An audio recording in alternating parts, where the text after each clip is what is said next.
नमस्कार, आप देख रहे हैं द इंडिया न्यूज गोरखपुर। मैं हूं पंचानन पांडे गुड्डू। आज हम गुरु गोरखनाथ की धरती पे गोरखपुर में मौजूद हैं। अखिल भारतीय ब्राह्मण महासभा के राष्ट्रीय अध्यक्ष डॉक्टर केसी पांडे जी के दफ्तर में हैं।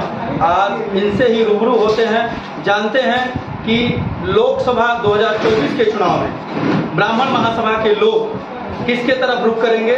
आइए जानकारी लेते हैं। सबसे पहले तो आपका स्वागत है। बहुत धन्यवाद। लोकसभा 2024 में किस तरह आप ब्राह्मण महासभा के ब्राह्मण कार्यकर्ताओं को, ब्राह्मण परिवार को किस तरफ ले जाने के उम्मीद में हैं? अखिल भारतीय ब्राह्मण महासभा का तो मैं राष्ट्रीय अध्यक्ष हूँ। अभी बड़े सौभाग्य से हमको अखिल भारतीय सार्वजनिक पार्टी, जो ब्राह्मण पार्टी चुनाव आयोग द्वारा पंजीकृत है, उसका सेंट्रल पार्लियामेंट्री बोर्ड का अध्यक्ष भी राष्ट्रीय अध्यक्ष ने मुझे मनोनीत किया है। तो दोनों की हैसियत से मैं प्रयास करूंगा जो करूंगा, और जो भी दल ब्राह्मण समाज के हित की मांगों को मानेगा उसको हम समर्थन देने के लिए विचार करेंगे। राष्ट्रीय अध्यक्ष समाजवादी पार्टी के राष्ट्रीय अध्यक्ष अखिलेश यादव ने जो पीडीए की बात किया, तो पीडीए से क्या ब्राह्मण महासभा या श्रवण समाज पे इसका असर पड़ेगा कि नहीं पड़ेगा इस बार चुनाव में? पांडे जी, इसका बहुत व्यापक असर पड़ गया है, पड़ेगा नहीं, पड़ गया है। आप देखिए घोसी का उपचुनाव जो हुआ उसमें अखिलेश यादव ने कितनी बुद्धिमानी की।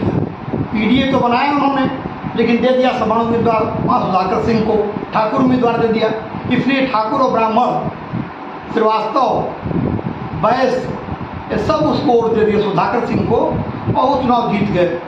अब जो है सवर्ण बड़ा होशियार हो गया है। पहले मुसलमान होशियारी से मतदान करता था, अब अखिलेश यादव के क्रियाकलापों से जो उन्होंने पीडीए बना दिया, उससे सवर्ण जो है वो लामबंद हो रहे हैं, और ब्राह्मण, क्षत्रिय, वैश्य और कायस्थ एक मंच पर आ रहे हैं। और आप देखेंगे पांडे जी, हमारा तो 50 वर्ष का राजनीतिक अनुभव है। अखिलेश यादव के मंत्रिमंडल में मैं सार्वजनिक उद्यम और गन्ना विकास का राज्य मंत्री स्वतंत्र प्रभार रहा, और अब अखिलेश यादव के साथ एक विधर्मी है, इसका नाम स्वामी प्रसाद मौर्य है। एक इंडिया इनो का INDA बन गया है इंडिया में। अभी वो तमिलनाडु का जो मंत्री है उदयनिधि स्टालिन, और एक उनका ए राजा जो है वो केंद्र में सांसद है।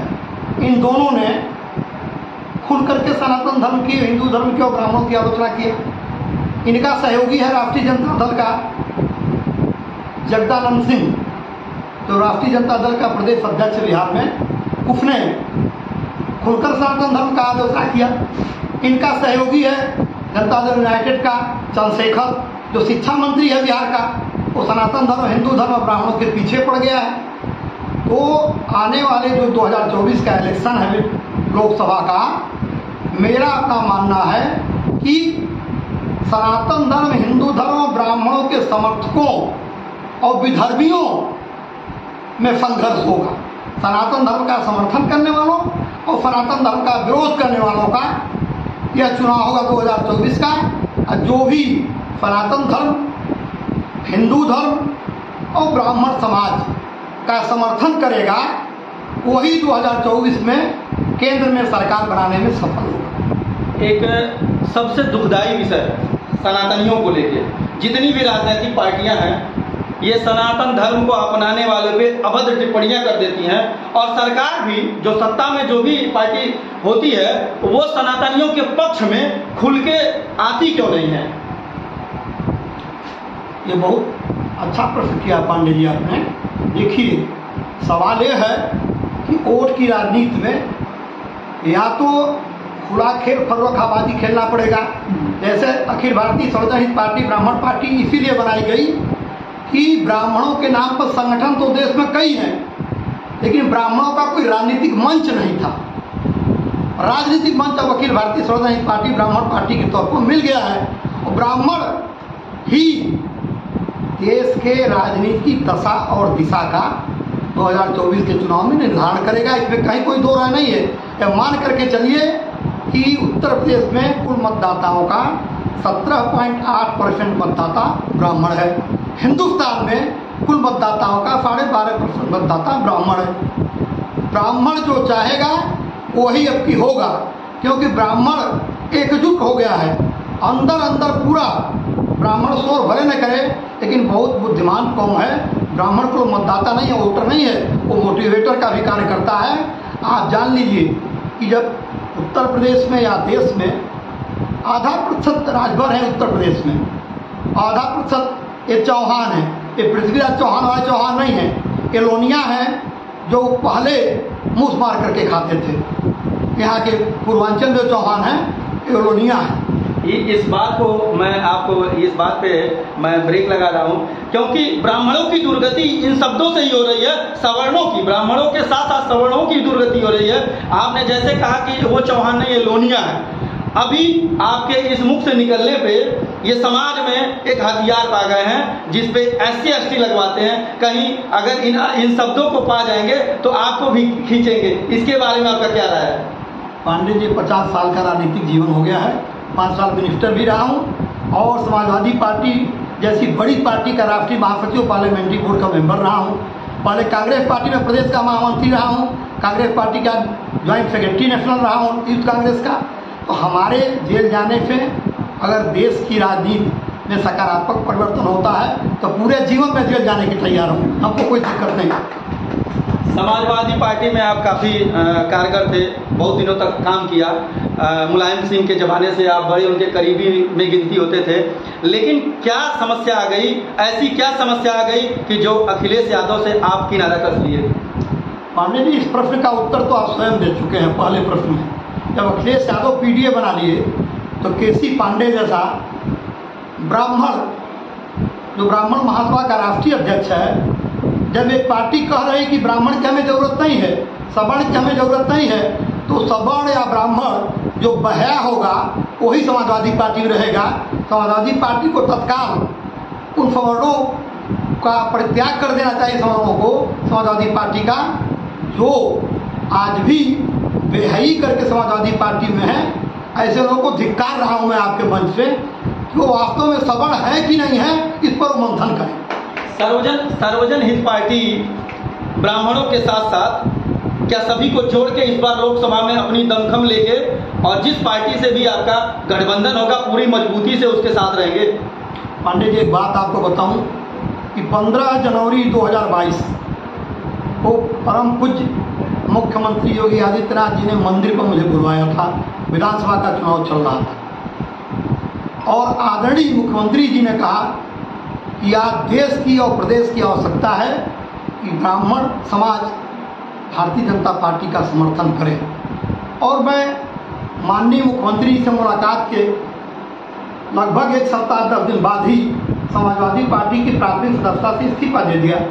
और तब से परम पूज्य योगी जी के रहनुमाई में, उनके नेतृत्व में जो भी विधानसभा के, लोकसभा के उपचुनाव हुए, सामान्य निर्वाचन हुए, भारतीय जनता पार्टी का समर्थन करता रहा हूँ। अभी घोसी में विधानसभा का उपचुनाव हुआ है, वहाँ भी मैं अखिल भारतीय ब्राह्मण महासभा के राष्ट्रीय अध्यक्ष के तौर पर भारतीय जनता पार्टी का समर्थन किया।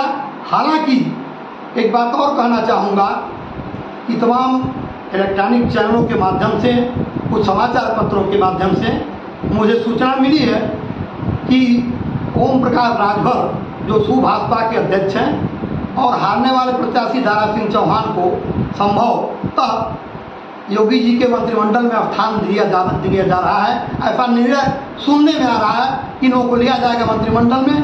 तो परम पूज्य योगी जी से और भारतीय जनता पार्टी के हाईकमान से मेरी आपके माध्यम से स्पष्ट मांग है कि सर्वजन हित पार्टी ब्राह्मण पार्टी अखिल भारतीय ब्राह्मण महासभा को भी परम पूज्य योगी आदित्यनाथ जी के मंत्रिमंडल में स्थान देकर के उचित प्रतिनिधित्व दिया जाए। अगर राजभर को दिया जा सकता है 0.5% वाले को और चौहान को दिया जा सकता है, तो ब्राह्मण जो 17.8% है उसका उचित प्रतिनिधित्व दिया जाए। राजभर 0.5% में है, आपके कहने के हिसाब से आधा % राजभर है और राजभर का कहीं अस्तर नहीं रह गया। राजनीति में देखा जाए, लोकतंत्र में, कि कभी इधर कभी उधर कभी इधर अगर हो रहे हैं तो सवर्ण समाज देखा जाए उत्तर प्रदेश में केवल 22.5% के आसपास है। अगर सवर्ण समाज 22.5% है, उसमें 13.5% ब्राह्मण है, तो क्या ब्राह्मण का नेतृत्व करने वाला, अगर एक हारने वाला व्यक्ति जो आधा % है वो अपनी बिरादरी के लोग का राजनीति करता है तो उसको मंत्रिमंडल में शामिल किया जाता है, तो क्या ब्राह्मण 13.5% में, क्या अगर आपके मंच से 4% भी अगर आपके साथ होता है तो क्या आपको ब्राह्मण का नेतृत्व करने का सरकार को मौका देना चाहिए कि नहीं? अब मेरी तो भारतीय जनता पार्टी के हाईकमान से और परम पूज्य योगी जी से व्यक्तिगत तौर पर और संगठन के तौर पर यह आग्रह है कि लोकसभा चुनाव 2024 को देखते हुए उत्तर प्रदेश के कुल मतदाताओं के 17.8% ब्राह्मण मतदाता, और जैसा कि आपने भी बताया उससे ऊपर हो जाएंगे सवर्ण मतदाता, तो ब्राह्मण समाज को रहनुमाई निश्चित तौर पर उत्तर प्रदेश के मंत्रिमंडल में दी जानी चाहिए। अभी आप प्रश्न करेंगे कि कई ब्राह्मण मंत्री बनाए गए हैं भारतीय जनता पार्टी की सरकार में।